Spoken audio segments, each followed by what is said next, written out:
ముఖ్యంగా ఆయన గొంతు, కళ్ళలో కనిపించే తీవ్రత ప్రేక్షకులకు బాగా కనెక్ట్ అయ్యాయి. ఖైదీ తర్వాత ఆయనకు వరుసగా పెద్ద సినిమాల్లో అవకాశాలు వచ్చాయి.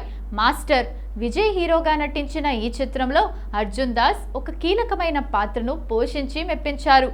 అంధాకారం నెట్ఫ్లిక్స్లో విడుదలైన ఈ మిస్టరీ థ్రిల్లర్లో అర్జున్ దాస్ ప్రధాన పాత్ర పోషించారు.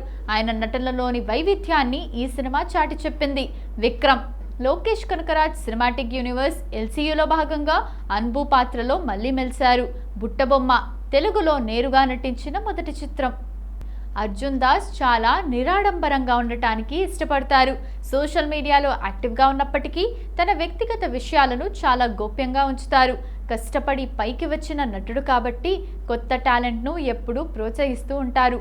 ప్రస్తుతం అర్జున్ దాస్ చేతిలో పలు తమిళ, తెలుగు సినిమాలు ఉన్నాయి. కేవలం విలన్ పాత్రలకే పరిమితం కాకుండా కంటెంట్ ఉన్న సినిమాల్లో కథానాయకుడిగా కూడా రాణిస్తున్నారు.